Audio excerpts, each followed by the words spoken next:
හයි ලෝවිත් මිලෝ අපේ YouTube channel එකට ඔයාලව ආදරයෙන් පිළිගන්නවා. ඉතින් අද මම සාකච්ඡා කරන්න බලාපොරොත්තු වෙන්නේ රජ ඉඩම් සම්බන්ධයෙන් තවත් එක්තරා මාතෘකාවක් සම්බන්ධයෙන්. ඉතින් ගොඩක් දෙනෙක් මගෙන් අහලා තිබුණා කොහොමද රජයේ ඉඩමක් අපි දීර්ඝකාලීන බදු පදනම මත ලබා ගන්නේ කොහොමද කියන කාරණාව. ඉතින් අද මම මේ වීඩියෝ එකෙන් සාකච්ඡා කරන්න බලාපොරොත්තු වෙන්නේ ඒ කාරණාව ගැන.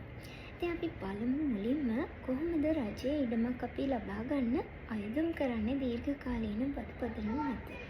ඉතින් මුලින්ම අපි සාකච්ඡා කරමු ඒ සඳහා තියෙන කාල සීමාවක් තියෙනවද කියලා. ඉතින් ශ්‍රී ලාංකීය පුරවැසියෙක් වන ඕනෑම අයෙකුට රජයේ දීර්ඝකාලීන බදු පදනම මත ඉඩමක් ලබා ගැනීමට හැකියාවක් තියෙනවා. ඉතින් ඒකට ඔබ කළ යුත්තේ ඔබ සාමාන්‍ය ඉල්ලීමක් ඉදිරිපත් කළ යුතුයි ප්‍රාදේශීය ලේකම් කාර්යාලයට. ඒ කියන්නේ ජෙනරල් රික්වෙස්ට් එකක් අපිට වසරේ ඕනෑම කාල සීමාවකදී ඉල්ලන්නට හැකියාවක් තියෙනවා. ඒ වගේම එය අනිවාර්යයෙන්ම කෘෂිකාර්මික කර්මාන්ත නිවාස ඉදිකිරීම එවැගේම තමයි ආගමික සමාජ සේවා වගේ කටයුතු සඳහා අපිට අයදුම් කිරීමට හැකියාවක් තියෙනවා.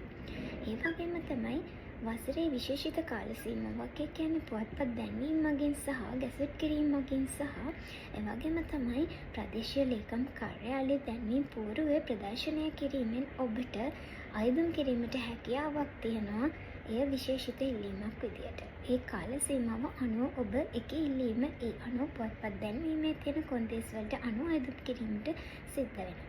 එවැගේම තමයි ඔබට ව්‍යාපෘති සහ ආයෝජන ඉඩම් සඳහා ඉඩම් රෙජිස්ට්‍රාර් ජෙනරල් කාර්යාලය හරහා දෙපාර්තමේන්තුව හරහා ඔබට ඉල්ලීමක් ඉදිරිපත් කිරීමටද හැකියාවක් තියෙනවා. ඉතින් මේ ආකාරයට තමයි ඔබ ඉල්ලීමක් ඉදිරිපත් කළ යුත්තේ. එතකොට මම කිව්වා ඔබ ශ්‍රී ලාංකීය පුරවැසියෙක් නම් ඒ වගේම රජයේ අඩු ආදායම්ලාභියෙක් වුණත් ගොවි පන්තියේ තරුණයෙක් වුණත් වැඩි ආදායම්ලාභියෙක් වුණත් ඔබට ශ්‍රී ලාංකීය පුරවැසියෙක් නම් අනිවාර්යයෙන්ම රජයේ බදු පදනම මත ඔබට ඉඩමක් ලබා ගැනීමට හැකියාවක් තියෙනවා. ඉතින් අපි ඊළඟට කතා කරමු මේ සාමාන්‍ය ඉල්ලීමක් කොහොමද ඔබ ඉදිරිපත් කළ යුත්තේ කියලා. ඉතින් ඔබ සාමාන්‍ය ඉල්ලීමක් කරනවා නම් ප්‍රාදේශීය ලේකම් කාර්යාලයට එය ලිඛිත ඉල්ලීමක් විදිහට ඉදිරිපත් කරන්නට අවශ්‍ය වෙනවා. ඒ වගේම එවිටි දැන් ඔබට දීමනා පත්‍රයක් එහෙම නැත්නම් බලපත්‍රයක් දැනටමත් තියෙනවා නම් එකී ලිඛිත ඉල්ලීමත් සමග ඒ ඉදිරිපත් කළ යුතු වෙනවා. ඒ වගේම තමයි දිස්ත්‍රික් ලේකම් කාර්යාලය නිකුත් කරන ආකෘති පත්‍ර දෙකක් තියෙනවා. එකක් තමයි එම ඉඩම අක්කර 50 සීමාව ඉක්මවන්නේ නැහැ කියන එකත් බදු ගෙවීමට ඇති කැමැත්ත ප්‍රකාශ කිරීමේ ලියවිල්ලකුත් මේ සමග ඉදිරිපත් කළ යුතු වෙනවා. ඒ වගේම තමයි ඔබගේ ඉඩමේ පිඹුර සහ සිතියම්පත් ඒ කියන්නේ සර්වේ ප්ලෑන් එකක් තියෙනවනම් ඒ සියල්ලම මේකේ ලිඛිත ඉල්ලීමත් සමග ඔබට ඉදිරිපත් කළ යුතු ලිපි ලේඛන වෙනවා. ඉන් අනතුරුව මොකක්ද වෙන්නේ?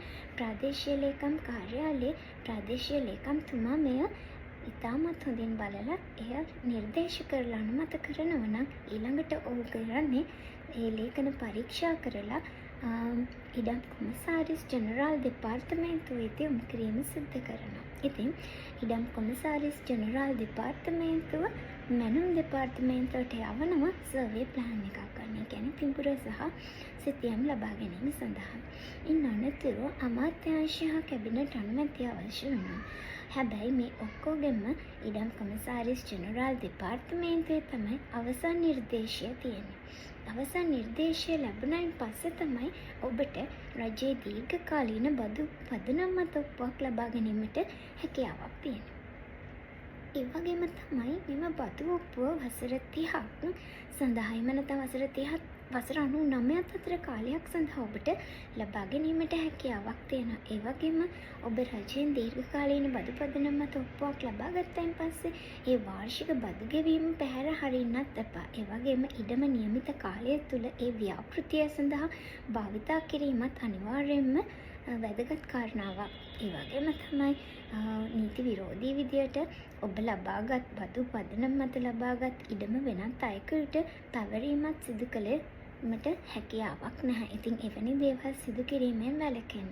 ඉතින් මේ විදියට ඕගොල්ලොන්ට රජයේ දීර්ඝකාලීන බදු පදනම මත ඔප්පුවක් එහෙම නැත්නම් ඉඩමක් ලබා ගන්න පුළුවන් කෘෂිකාර්මික කර්මාන්ත ඕනෑම අරමුණක් සඳහා හැබැයි ඔබ ඒ ඉඩම නියමිත කාලය තුළ ඒ ව්‍යාපෘතිය සඳහා භාවිතා කිරීම කියන කාරණාවත් ඉතාමත් වැදගත් වෙනවා. ඉතින් මෙන්න මේ විදියට තමයි රජයෙන් ඔබට දීර්ඝකාලීන බදු පදනම් මත ඔප්පුවක් ලබා ගැනීමට හැකියාවක් තියෙන. ඉතින් මම හිතනවා ඔයගොල්ලන්ට මේ වීඩියෝ එක නරඹීමෙන් කොහොමද සාමාන්‍ය ලියමක් ප්‍රාදේශීය ලේකම් කාර්යාලය හරහා ඉදිරිපත් කරලා දීර්ඝකාලීන බදු පදනම් මත ඉඩමක් ලබා ගන්න අයදුම් කරන්නේ කොහොමද කියන කාරණාවත් ඉතාමත් සරලව තේරෙන්නේ නැති කියලා මම විශ්වාස කරනවා. ඉතින් දිගටම ඔයගොල්ලන්ට නීතිය ගැන දැනගන්න Law with Nilu YouTube channel එකත් එක්ක දිගටම රැඳිලා ඉන්නේ. වගේම තමයි අනික් අයටත් නීතිය දැනගන්න සරල සිංහලෙන් දැනගන්න share කරලා කමෙන්ට් කරලා ලයික් කරන්නත් අමතක කරන්න එපා. ඉතින් තවදුරටත් මෙවැනි වීඩියෝ ඉදිරියට ගේන්න මම සැලසුම් කරලා තියෙනවා. ඉතින් මම නීතිඥ නිලුෂා කොස්ගල්ලන.